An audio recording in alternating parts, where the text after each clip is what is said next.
SSC GD upcoming டேஸ்ல உங்களுக்கு exam இருந்துச்சுன்னா இந்த வீடியோ பாருங்க.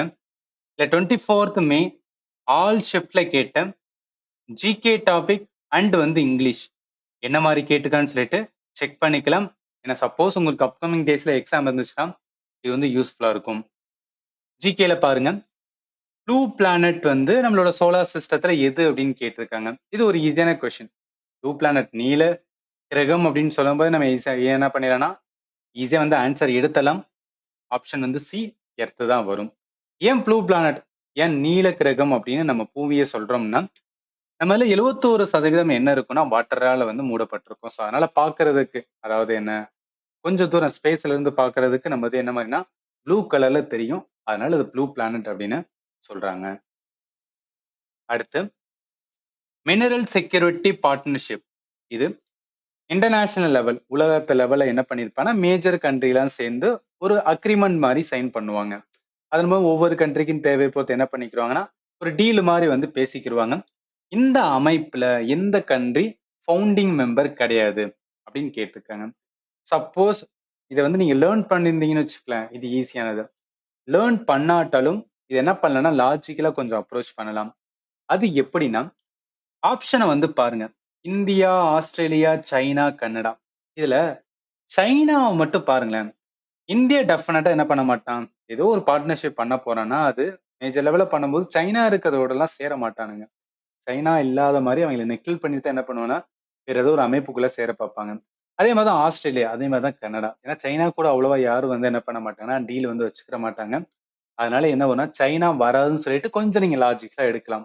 பட் மினரல் செக்யூரிட்டி பார்ட்னர்ஷிப் கடந்த ஒரு 2 வருஷமாவே என்னன்னா கரண்ட் அஃபேர்ல இருந்ததுதான். அதுல இருந்து என்ன பண்ணிருக்காங்கன்னா கொஸ்டின்ஸ் எடுத்திருக்காங்க. அடுத்து ட்ரக்கியாட் திசு primarily found in which one R the following. இது சயின்ஸ் ரிலேட்டடா, சயின்ஸ்ல பயாலஜி. ஸோ பயாலஜில பாத்தீங்கன்னா பிளான்ட் அண்ட் அனிமல் கிங்டம் அப்படின்னு இருக்குமா, அதுல நம்ம லேர்ன் பண்ணியிருப்போம். இப்போ என்னன்னா இந்த திசு எதுல பார்க்க முடியும்னா சைலத்துல பார்க்க முடியும். சைலத்தோட முக்கியமான வேலை என்ன, நீரை கடத்தக்கூடியதா இருக்கும். ஸோ வாட்டர் கண்டக்டிங் செல் எதுல இருக்குன்னா சைலம் இருக்கும். அந்த சைலம் இருக்கு பாத்தீங்களா, அதுல ஒன் ஆஃப் த காம்பனன்ட், ஒரு பகுதி தான் என்ன சொல்றேன்னா ட்ரக்கியாட் அப்படின்னு சொல்லுவாங்க. அதனால என்ன வரும், சைலம் ஆப்ஷன் ஏ தான் வரும். அடுத்து இந்தியாவோட foreign exchange reserve LPG reform எப்ப எல்பிஜி ரிஃபார்ம் 1991 கண்டக்ட் பண்ணிருப்போம். அதோட இம்பாக்ட் என்ன ஆச்சு, இந்தியாவோட ஃபாரின் எக்ஸ்சேஞ்ச் ரிசர்வ்ல இம்பாக்ட் என்ன நடந்ததுன்னு கேக்குறாங்க. இது ஒரு கான்செப்ட், அந்த கான்செப்டை லேர்ன் பண்ணிருக்கணும். முதல்ல ஃபாரினோட எக்ஸ்சேஞ்ச் ரிசர்வ்னா என்னன்னு நம்மளுக்கு தெரியணும். ஒன்றும் கிடையாது. இப்ப இந்தியா அதர் நாட்டோட என்ன பண்ணுவோம், வணிகம் வச்சுக்கிறோம், ரைட்டா? அந்த வணிகம் வச்சுக்கிற போது ஒரு எக்ஸ்சேஞ்ச் ரிசர்வ், எக்ஸ்சேஞ்சஸ்னா ஒன்றும் கிடையாது, டாலர்ஸ் அதிகமா என்ன பண்ணுவாங்கன்னு வச்சுக்க ஆர்பிஐ சேர்த்து வச்சுக்குவாங்க. ஏன்னா ஏதாவது ஒரு காரணத்தினால கொஞ்சம் கொஞ்சம் மாறும்போது என்ன பண்ணணும், நம்மள்ட்ட இருக்க காசை கொடுத்து சமாளிக்க வேண்டியது இருக்கும். அதனால ஒரு ரிசர்வ் வச்சுக்கிருவாங்க. ஸோ ரிசர்வ் வச்சுக்கிருவாங்க. 1991 என்ன ஆச்சுன்னா நம்மகிட்ட கொஞ்சம் கூட ரிசர்வ் இல்லாம போயிருச்சு. அதனால என்ன பெரிய பிரச்சனைக்கு உள்ளாகப்பட்டது. அதை சமாளிக்கிறதுக்காக தான் எல்பிஜி ரிஃபார்ம் கொண்டு இருப்பாங்க. அப்படி கொண்டு வந்ததுக்கு அப்புறம் என்ன நடந்ததுன்னா ஃபாரின் எக்ஸ்சேஞ்ச் ரிசர்வ் ரொம்ப இன்க்ரீஸ் ஆச்சு. இன்க்ரீஸ் ஆகுறது நல்லது. எப்போதுமே ஒரு கண்ட்ரில ஃபாரினோட எக்ஸ்சேஞ்ச் ரிசர்வ் அதிகமா தான் இருக்கணும். ஏன்னா நம்மளால சொல்ல முடியாது, ஃபியூச்சர்ல என்ன பிரச்சனை வேணா வரலாம், சரிடா? அதை சமாளிக்கிறதுக்காக தான் என்ன பண்ணுவேன்னா, ஃபார் எக்ஸாம்பிள் கொரோனா மாதிரி வரலாம், இல்ல இப்ப நடக்கிற வெஸ்ட் ஏஷியா நடக்கிற வார் மாதிரி, இந்த மாதிரி ஈரான் வார், இந்த மாதிரி என்ன வேணா நடந்தாலும் அதை சமாளிக்கிறதுக்கு தேவையான என்ன இருக்குன்னு வச்சுக்கேன், நம்ம கிட்ட கரன்சி இருந்தா மட்டும்தான் நம்மளோட என்ன பண்ண முடியும்னா வளர்ச்சியிலே கொண்டு போக முடியும். அதனால என்ன ஆகும், இது கான்செப்ட் லேர்ன் பண்ணியிருந்தா இது ஒரு ஈஸியான கொஸ்டின். அடுத்து வாங்க, when river reaches near the sea they split into several part or branches. அந்த பிரான்ச்சுக்கான பேர் என்ன அப்படின்னு கேட்குறாங்க. இது நம்ம பேசிக்கா ரிவர் சிஸ்டத்தை ஜியோகிரபில லேர்ன் பண்ணியிருப்போம். ரிவர் பொறுத்தளவுக்கு நல்லா கவனிங்க, இந்த ட்ரிபியூட்ரிக்கும் டிஸ்ட்ரிபியூட்ரிக்கும் கன்ஃபியூஷன் வரலாம். ட்ரிபியூட்ரி என்பது இப்ப கங்கா இருக்குன்னு வச்சுக்கலாம். ஸோ கங்கா கூட என்ன ஆகும் அப்படின்னு பாத்தீங்கன்னா, எது யமுனா சேரும், ரைட்டா? ஸோ யமுனா சேருது பாத்தீங்கன்னா, கங்கா ஒரு பெரிய ரிவர், அதோட யமுனா சேருது, அது என்ன சொல்லுவாங்கன்னா ட்ரிபியூட்ரி அப்படின்னு சொல்லுவாங்க. டிஸ்ட்ரிபியூட்ரினா கடைசியில கங்கா வெஸ்ட் பெங்கால் கிட்ட வரும்போது நிறைய சின்ன சின்ன என்னன்னா டெல்டாவை ஃபார்ம் பண்ணுன்னு சொல்லுவாங்க. அந்த மாதிரி டெல்டாவை ஃபார்ம் பண்ணது பாத்தீங்கன்னா அதை டிஸ்ட்ரிபியூட்டரி அப்படின்னு சொல்றது. அது எங்க நடக்கும்னா கடல் பக்கத்து நடக்கும். அதுதான் கேட்டிருக்காங்க. அப்ப கொஸ்டினுக்கு ஆன்சர் சி தான் ஒரு ரைட்டா. அடுத்து ஒரு கரண்ட் அஃபேர் பேஸ்ட் வந்து கொஸ்டின்ஸ் வந்து எடுத்திருக்காங்க. which of the following is a Indian AI powered program that provide internet content and digital service in multiple language. இது ரீசெண்டா என்னன்னா யாரோடனா கூகுளோட. ஸோ கூகுளோட வந்து என்னன்னா டைப்ல ஒரு புதுசான வந்து ஒரு சர்வீஸா கொண்டு வந்திருப்பாங்க. அதோட பேர் வந்து பாஷினி. இது நியூஸ்ல வந்து இருந்துகிட்டு இருந்துச்சு, அடிக்கடி இருந்தது. கொஸ்டினுக்கு ஆன்சர் வந்து பி தான் வரும். அடுத்து, why do water droplet form on a outer surface of a glass when it contain cold water? ஒன்றும் கிடையாது. சிம்பிளா சொல்லணும் அப்படின்னா ஒரு டம்ளர் எடுக்கிறோம். டம்ளர்ல என்ன பண்றோம், ஒரு ஐஸ் கட்டியை போடுறோம். கொஞ்ச நேரம் கழிச்சு பார்க்கும்போது அந்த டம்ளரை தொட்டோம்னா என்ன ஆகும், ஜில்லுன்னு இருக்கும். அதுக்கான ரீசன் என்ன அப்படின்னு வந்து கேக்குறாங்க. இது நம்ம என்னன்னா ஒரு கான்செப்ட், அந்த கான்செப்ட் பேர் வந்து கண்டென்சேஷன், ஒடுக்கம் அப்படின்னு நம்ம தமிழ்ல வந்து சொல்லுவோம். என்ன நடக்குன்னா அந்த டம்ளர் இருக்கா, டம்ளர்ல வந்து ஜில்லுன்னு ஒரு கோல்டு வாட்டரு, ரொம்ப வந்து குளிர்ந்த தண்ணி நம்ம வைக்கிறோம் அப்படின்னா சுத்தி உள்ள என்ன, சுத்தி உள்ள எல்லாமே ஏரால ஆனது ரைட்டா. அந்த டம்ளர் சுத்தி உள்ள ஏர் பகுதி என்ன ஆகும்னா அந்த வாட்டர் வேப்பர் ஆனது வந்துன்னா சேஞ்ச் ஆகப்படும். என்ன மாதிரி சேஞ்ச் ஆகுனா வாட்டர் டிராப்லெட்டா சேஞ்ச் ஆகும். இதுல என்ன ஆகுதுன்னா கண்டென்ஸ்னா ஒடுக்கம் நடையுது, மாறுது ரைட்டா. வாட்டர் வேப்பரா இருக்கிறது, அதாவது ஒரு கேஸ் ஃபார்ம்ல இருக்கிறது என்ன ஃபார்முக்கு மாறுது, லிக்விட் ஃபார்முக்கு மாறுது. இந்த கான்செப்ட் பேர் தான் கண்டென்சேஷன் அப்படின்னு சொல்லுவோம். இந்த மாறுறதுனால தான் என்னன்னா அந்த கிளாஸோட அவுட்டர் சர்ஃபேஸ்ல எப்படி இருக்கு அப்படின்னு பாத்தீங்கன்னா ஒரு மாதிரி சின்ன சின்ன வந்துன்னா பனித்துளிகள் இருக்கிற மாதிரி வந்து பார்க்கப்படுது. இப்ப கான்செப்ட் என்ன, கண்டென்சேஷன். ஆப்ஷன் சி தான் வரும். அடுத்து ஒரு லாஜிக் இல்லாத ரொம்ப ஃபேக்சுவலான ஒரு கொஸ்டின்ஸ் வந்து எடுத்திருக்காங்க. கோல் மைன் அத்தாரிட்டி எந்த வருஷம் வந்து தொடங்குனாங்க அப்படின்னு கேட்குறாங்க. 1973. கோல் இந்தியா லிமிடெட் அப்படின்னு என்ன இருக்கும்னா பார்ட் ஆஃப் இதுல வந்து வந்திருக்கும். இது என்னன்னா எஸ்எஸ்சி ஜிடில 1 or 2 கொஸ்டின் ரேண்டமா கேட்குறாங்க. அது மாதிரி என்ன பண்ணியிருக்காங்கன்னா கொஸ்டின்ஸ் வந்து எடுத்திருக்காங்க. அடுத்து, under which act would the British government hidden any person on the basis of suspicion for up to 2 years without any trial? இது நம்ம மாடர்ன் ஹிஸ்டரியில வந்து அப்படியே ஒரு ஸ்டோரி மாதிரி லேர்ன் பண்ணும்போது வந்து இதை லேர்ன் பண்ணியிருக்கோம். Rowlatt act. ஸோ இந்த ரவுலட் ஆக்ட் என்ன சொல்லுன்னா பிரிட்டிஷ் கவர்மெண்ட் வந்து என்னன்னா அங்க இருக்கிற போலீஸ்ட வந்து சொல்லுவாங்க, நீங்க யாரை வேணா பிடிச்சி வந்து உள்ள போட்டுக்கங்க, 2 வருஷம் யாருமே வந்து என்ன பண்ணா கேட்க முடியாது, கோர்ட்ல இதுல எங்கேயுமே கேட்க முடியாதுன்னு சொல்லிட்டு இந்த ஆக்டை வந்து கொண்டு வந்துருவாங்க. இது வந்ததுக்கு அப்புறம் நிறைய என்ன ஆகும் அப்படின்னு பார்த்தீங்கன்னு வச்சுக்கலாம், இதுக்கு அகைன்ஸ்டா வந்து என்னன்னா நிறைய மூவ்மெண்ட்டுமே வந்து ஸ்டார்ட் பண்ணுவாங்க. இது எல்லாமே ஹிஸ்டரி. பட் ஞாபகத்துல வச்சுக்க வேண்டியது என்னன்னா ரவுலட் ஆக்ட். அடுத்து, வேர் த 2006ஓட விண்டர் ஒலிம்பிக்ஸ் நடந்தது அப்படின்னு கேட்குறாங்க. நல்லா ஞாபகத்துல வச்சுக்கங்க, இது ஸ்போர்ட்ஸ் தான். ஸோ ஸ்போர்ட்ஸ்ல என்னன்னா பர்டிகுலரா national game, so national game, Olympics, இது லைட்டா பேசிக்கா என்ன பண்றாங்கன்னா கொஸ்டின்ஸ் வந்து எடுத்துடுறாங்க. நீங்க ஒலிம்பிக்ஸ் மட்டும் கொஞ்சம் என்ன பண்ணுங்கன்னா கொஞ்சம் பேசிக்கா தெரிஞ்சுக்கங்க. 2006ஓட விண்டர் ஒலிம்பிக்ஸ் எங்க நடந்ததுன்னா இத்தாலியில வந்து நடந்திருக்கும். ஸோ டுரின், இத்தாலி. அதனால என்ன வரும், ஆப்ஷன் சி தான் வரும். அடுத்து, Rabindranath Tagore which of the following வந்து எஸ்டாப்ளிஷ் பண்ணாரு, எதை நிறுவினார் அப்படின்னு கேக்குறாங்க. ஆப்ஷன் இருக்கிறது வந்து சாந்தினிகேதன். இது வந்து ஒரு கரண்ட் அஃபேர்ல இருந்தது, லாஸ்ட் 2 years கரண்ட் அஃபேர்ல இருந்தது. ஏன்னா இந்த சாந்தினிகேதன் ரவீந்திரநாத் தாகூர் எங்க அப்படின்னு பார்த்தீங்கன்னு வச்சுக்கலாம், பெங்கால். பெங்கால்ல சாந்தினிகேதன் இருக்கும்.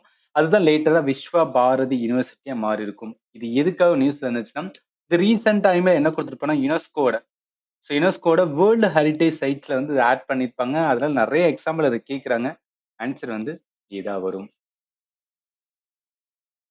அடுத்து, ஜும்தி ஃபோக் டான்ஸ் எந்த ஸ்டேட்டோடது அப்படின்னு கேட்குறாங்க. ஜார்க்கண்ட். இது என்ன அப்படின்னு பார்த்தீங்கன்னா ஃபோக் டான்ஸ். ஸோ நாட்டுப்புற நடனத்துல இருந்து எப்போது என்னன்னா எஸ்எஸ்சி ஜிடில கேட்கறதா. ஆன்சர் டி தான் வரும். அடுத்து, சிந்தட்டிக் இண்டிகேட்டர் அப்படின்னு கேட்குறாங்க. இது என்னன்னா கெமிஸ்ட்ரியில ஆசிட் பேஸ் சால்ட் அப்படின்னு சொல்லி ஒரு சாப்டர் இருக்கு, அதுல லேர்ன் பண்ணியிருப்போம். சிந்தட்டிக் செயற்கையான வந்து என்ன இண்டிகேட்டர் எது வரும் அப்படின்னா மெத்தில் ஆரஞ்சு தான் வரும். லிட்மஸ் பேப்பர் எல்லாமே என்ன நேச்சுரல் இண்டிகேட்டர் அப்படின்னு சொல்லுவாங்க. கொஸ்டினுக்கு ஆன்சர் நல்லா ஆத்தலைசம். இந்த மெத்தில் ஆரஞ்சு, நாப்தலின் இது எல்லாமே என்னன்னா ஆர்டிஃபிஷியல் இண்டிகேட்டர் ஆர் சிந்தட்டிக் இண்டிகேட்டர்னு சொல்லுவோம். லிட்மஸ் வந்து நேச்சுரல் இண்டிகேட்டர். கொஸ்டினுக்கு ஆன்சர் என்ன வரும், ஆப்ஷன் டி தான் வரும். அடுத்து சென்சஸ்ல இருந்து ஒரு கொஸ்டின்ஸ் வந்து எடுத்திருக்காங்க. Total number of village 2011 census படி எத்தனை வந்து என்னன்னா கிராமங்கள் இருந்துச்சு? கிராமத்தோட எண்ணிக்கை வந்து கேட்டிருக்காங்க. இது வந்து ஒரு டஃப்பான கொஸ்டின். ஏன்னா, நமக்கு வந்து ரொம்ப ரொம்ப வந்து என்னன்னா நம்பர்ல இருக்கிறத மைண்ட்ல வச்சுக்க முடியாது. ஸோ அதனால இது டஃப்பான கொஸ்டின். ஆன்சர் 6,40,930 இருந்தன மொத்த கிராமங்கள் இருந்ததா வந்துனா 2011 மக்கள் தொகை கணக்கெடுப்பின்படி வந்து சொல்றாங்க. அடுத்து லெகினரிஸ் அவுட் பிரேக் வந்து பாரிஸ் 2025ல வந்து என்னன்னா நியூஸ்ல வந்தது. அது என்ன டிசீஸ் அப்படின்னு வந்து கேட்குறாங்க. இது ஒண்ணும் கிடையாது. முக்கியமா இது எத அஃபெக்ட் பண்ணும் அப்படின்னா, லங்க்கு தான் அஃபெக்ட் பண்ணும். நம்மளோட ரெஸ்பிரேட்டரி சிஸ்டம். நம்மளோட ரெஸ்பிரேட்டரி சிஸ்டம். இது வந்து ஒரு பாக்டீரியா. லெகினிலா பாக்டீரியான்னு சொல்றாங்க. இது ஒரு டைப் ஆஃப் வந்து நிமோனியா. நிமோனியா அப்படின்னாவே வந்து என்னன்னா, நம்ம வந்து தொண்டை பகுதி இந்த சைடுல வர வந்து இன்ஃபெக்ஷன் தான். அதுல ஒரு சிவியர் டைப் ஆஃப் வந்து என்ன சொல்றாங்க, இந்த லெகினரிஸ் டிசீஸ் அப்படின்னு சொல்றாங்க. இது பாரிஸ் 2025 கொஞ்சம் நியூஸ்ல வந்துச்சு. இது அவுட் பிரேக் மாரி மாறுமா? மாறாதான்னு சொல்லிட்டு மென்ஷன் பண்ணதுனால கொஸ்டின் வந்து கேட்டிருக்காங்க. ஆன்சர் இதா வரும். இன்டர்நேஷனல் மேங்கோ ஃபெஸ்டிவல் எங்க நடந்ததுன்னு கேட்குறாங்க. இது ஒரு கரண்ட் அஃபேர். கரண்ட் அஃபேர் எங்க நடந்துச்சுன்னா, டெல்லியில வந்து நடந்தது.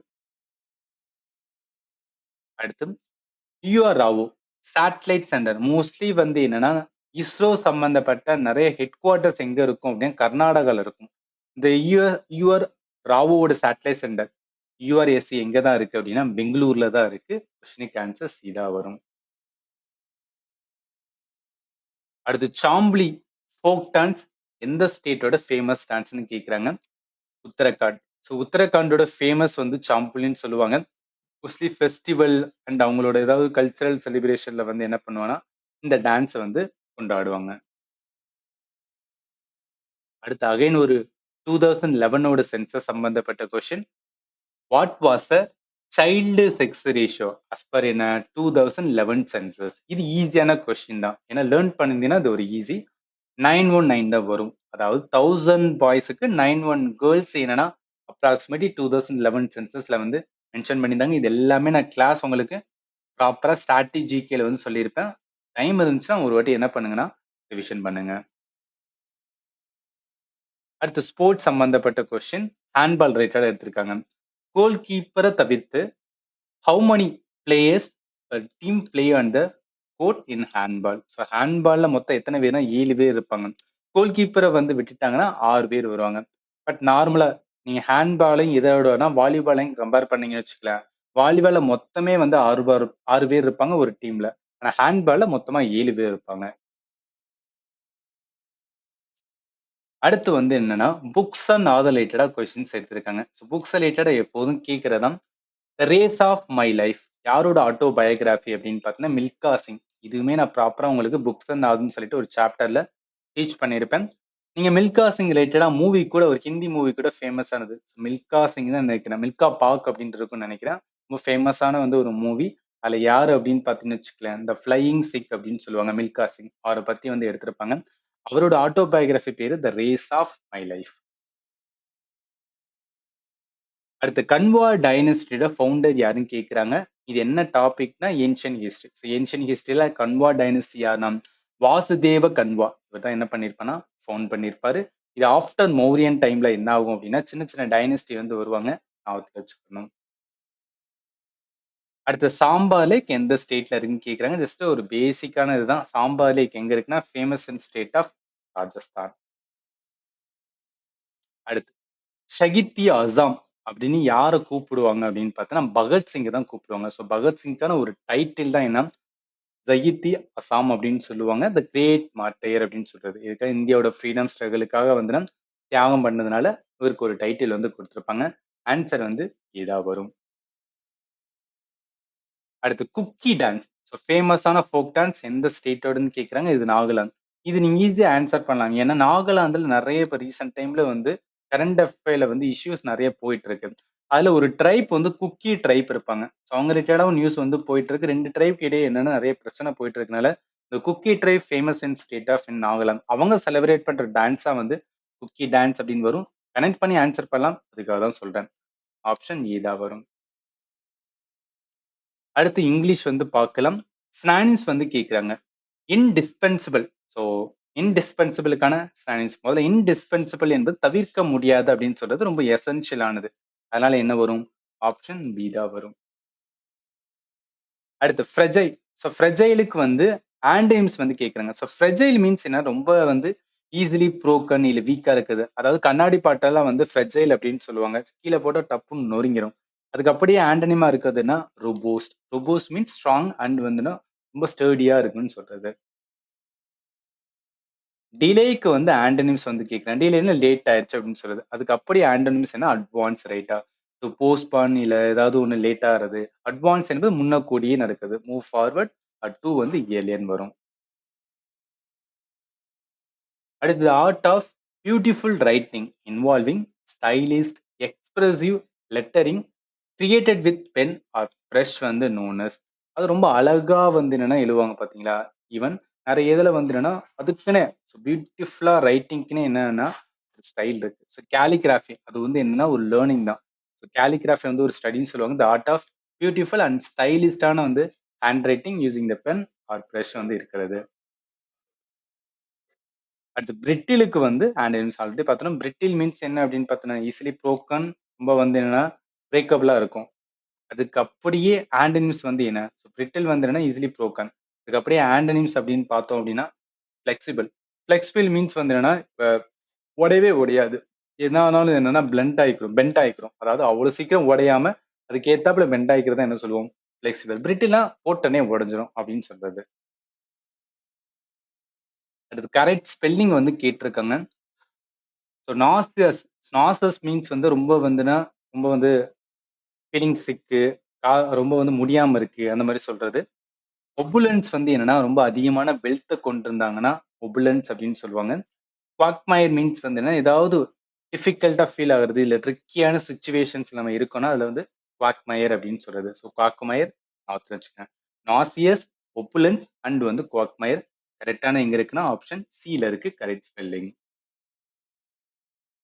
த art of sorry the art science of motion picture photography. So photography அப்படின்னு வரும்போது என்ன சினிமாட்டோகிராஃபி மூவில இருக்கிறத வச்சு கனெக்ட் பண்ணிக்கலாம். ஆன்சர் என்ன வரும்னா பி தான் வரும். ஸோ இவ்வளவு கொஸ்டின் தான் என்ன அப்படின்னா கிடைச்சது. கிடைச்ச வச்சு சொல்லியிருக்கேன். நான் சொன்னதுல ஏதாவது டவுட் இருந்துச்சுன்னா இந்த வீடியோல கமெண்ட்ல மென்ஷன் பண்ணுங்க. அண்ட் ஃபைனலி தேங்க்யூ ஃபார் வாட்சிங் and have a nice day.